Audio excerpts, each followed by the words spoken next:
guys, what's up and welcome back to my channel. So today I figured we could do something slightly lighthearted because I'm sure by my next video something terrible will happen and we'll talk about that. Let's just take a breather. Now, weeks upon weeks ago, before Gabbie Hanna's last scandal, I actually got her book of poems. Now, before anyone screams, it's secondhand. She did not profit anything from it. One of my viewers very kindly sent this to me. The reason why I chose this book over Lele Pons or Lily Singh is that it's poems, which means not too much of my life will be wasted on this. I can get through it quickly, and that's that. Before I get into the video, I have to say the whole concept of YouTubers writing books to me is very equivalent to YouTubers thinking that they're musicians when in reality they're not. There is a difference between someone who's always had a passion for music, who happens to do YouTube and then they want to go off into their musical career.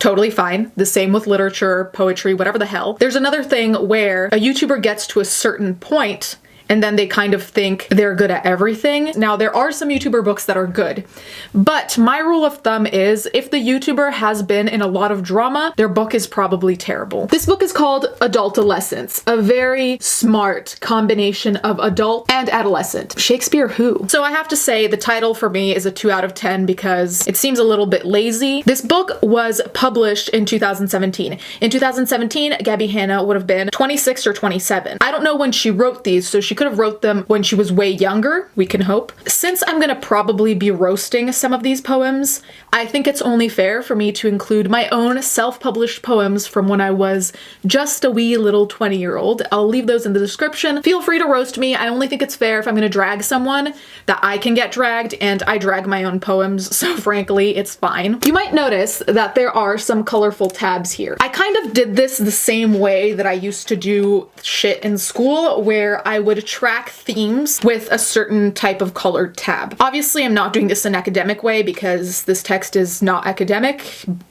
in any way, shape, or form. The tabs are as follow: pink for terrible, green for try hard, yellow for meh, orange for not terrible, and blue for tweet. By tweet, I mean it would have been better off as a tweet or it sounds like a tweet. My disclaimer is, in this video, if I seem nitpicky, it is because I have a bachelor's and master's in English literature. Therefore, since I've studied this for so long, I'm trained to spot the inconsistencies, the weak points, whatever you want to call them. So while it may seem nitpicky to you, since I've done this for 6 years, it's kind of hard for me to turn that part off of my brain. And on top of that, it makes me slightly more qualified than anything else that I do because I actually have training in this. So I think we should start with not terrible, and there's exactly one orange not terrible tag. I stopped tabbing them after because I didn't want to waste all of mine. I have actual books I need to read. This is the one that I think is not terrible. Probably the most okay one in the book because it's self-aware. It's pointing out the irony and pompous nature of the endeavor that is this text. Unexpected. Ladies and gentlemen, come have a look. Here at last, another YouTuber book.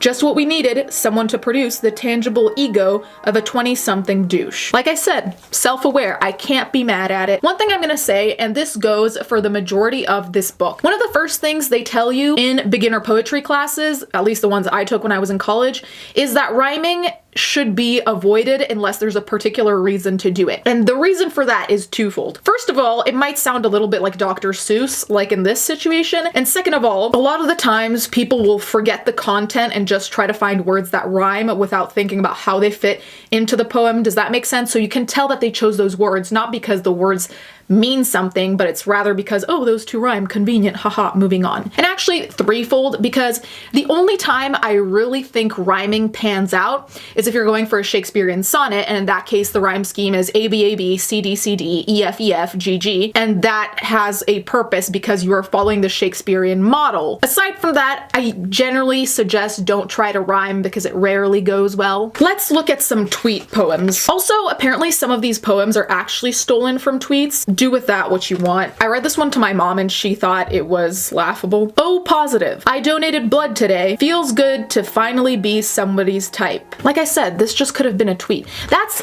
one of the big problems I have with this entire book of poems. It's that a lot of them are fake deep Tumblr moments. Did she make you higher, beat faster than I could? I can't get you out of my head. You look like you smell of honey and no pain. Let me have a taste of that. Hang out, fall in love. Waste your time with me in California. Her lips are like the galaxy's eyes. I love you, but you make me so sad. Whine a little, laugh a lot. Trust me, I relate to that. My poems were like that, although they were longer than 2 lines, so I guess it was more justifiable to pay for. A lot of this really just sounds like it would be a Tinder bio. Now, I'm not gatekeeping poetry. Write your little heart out, do whatever the fuck you want. But at the same time, if you're gonna put a book out, don't expect everyone to just automatically love it, because there's a thing called book reviews, and that is kind of what I'm doing. A consistent thread through this book of poems is the lack of thought in terms of punctuation, grammar overall. And I'm not gonna be a grammar Nazi and be really boring and tell you all the ins and outs of why you should use this or that. However, in this one poem called Sleep, I circled all the times she didn't put a capital letter at the beginning of a sentence, and all the times she put exclamation marks. You have a thing called poetic license, so you're allowed to break the rules if you want to, but the central thing of breaking rules is that you're supposed to break rules for a reason. You're not just supposed to break them because you can. And granted, if you want to have that message of I'm doing what I want because I can, go for it. There are 14 non-capitalized letters and 12 exclamation marks in a poem called Sleep. So I don't know if you were trying to create some kind of juxtaposition, because to me, sleep and an exclamation mark seem quite opposite. I would associate sleep more with an ellipsis, that's just my thing, but it's just to underline the point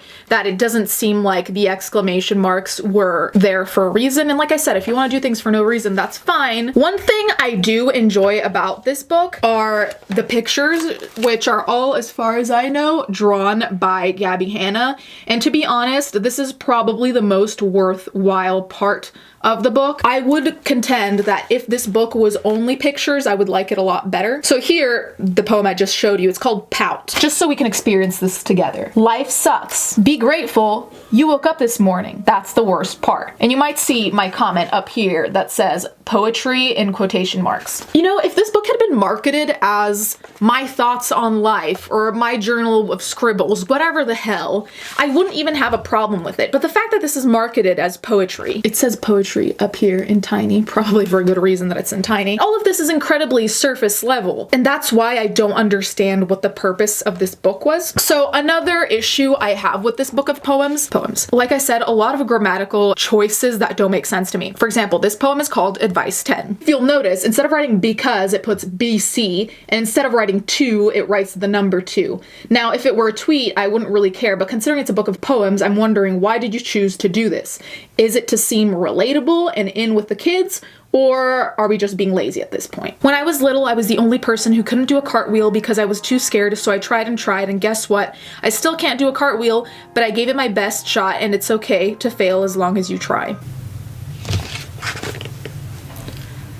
This really brought me back to my Tumblr days. I'm still on Tumblr, but hopefully less of a Tumblrina. Best. Everyone tells me I deserve better. I know I deserve better, but I don't want better.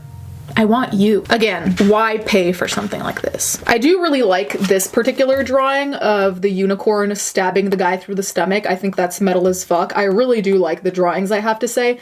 They're simplistic, but I'm a sucker for line work, so I would actually really like if she had a book of just her drawings with her thoughts, which is kind of like this, but at least we're not calling it poetry. I think this is the most famous one out of this book because it's terrible and I will never forget it, and for that, I will never forgive myself. Relative. Time is relative. Beauty is relative. Family is relatives. How much did this cost at Urban Outfitters? $16.99. You decide if that's what $16.99 is worth to you. Here we have another one called Fashion. I've always worn my heart on my sleeve and my feelings on my face. You, without a doubt, could read my mood in any case. Glad, mad, sad, or scared? It wasn't hard to guess. Some only wear their emotions to bed, but mine were my Sunday best. Then people started critiquing my style and criticizing my taste, so, due to public opinion, my revealing outfits were replaced. They'd always been my fashion choice, but I needed to make a swap. I've always worn my heart on my sleeve, but now I prefer tank tops. This poem specifically made me think of a Tumblr poem that I read that was like, "You are my cup of tea, but now I drink coffee." Let me just pause and read one of my poems so you guys can roast the shit out of me. I can't believe I wrote these 6 years ago. Oh my god. So I actually wrote this one about my dad. Let's get into our thespian mode. Fools and wise men. The tragedy does not lie in goodbye. The knife instead twists in the goodbyes, unsaid, unexplained, and unforgotten, when one silently slips out for the casual cigarette and never comes back. Those who run are called fools, but we who wait behind the door are no wise men. Thank you very much. I know I'm giving Shakespeare a run for his money. Yeah, I know, cringe guys, I'm so sorry. This is the last terrible one I'm gonna read for my own and your well-being. If you could trade lives with anyone, who would it be? Marilyn Monroe. She's dead. I know. I'm gonna let my silence and my faces let you know what I think. All in all, do I think this book of poems is the worst thing to ever exist? No, because Tana's book is coming out, so I'm sure that probably will be. But I do have to say that this book does take itself seriously. Too seriously, in fact, and I do think that my personal favorite, use that term loosely, poems were the ones that were silly but also tongue-in-cheek and self-deprecating, because the poems that seemed to take themselves too seriously made me far more critical, because it's like, if you're talking about your heroic couplets, you can talk the talk, you're gonna have to walk the walk now, and I don't think this can walk. This, if anything, drags. And even the blurb on the back is so pompous for what this is. If you're a YouTuber or just a general person and you want to write poems, that's totally fine. You're entitled to write them no matter what anyone else thinks. Totally fine. But the thing is, you also need to keep a level of reality and modesty, and I'm just confused as to how this was edited and no one thought that certain poems here just really seemed extremely surface, extremely I'm not like the other girls, extremely quirky. And like I said, I went through that phase as well. But that's why I self-published it, and it cost like $7, because that's really probably more than it's worth. To me, this is kind of like one of those books that you put on your coffee table but that nobody ever opens. You know, like the fashion ones or like the interior design ones that you see on coffee tables at like your therapist's office. You guys can let me know if I'm being too harsh. You guys can let me know if you think this is worth it. My final opinion is that if this book had been marketed as a YouTuber's thoughts or something like that, then it would be essentially uncritiquable, because you're not setting it up as being poetry, because poetry immediately has this connotation of you're going for something, and you're going for something meaningful or something at least that invokes a certain feeling or imagery, and I just don't see that here. I will leave other poems of mine to be roasted in the description. If you want to leave a mean comment about mine, go ahead. Thank you guys so much for watching. Thank you to my patrons as always, and I'll catch you guys next time.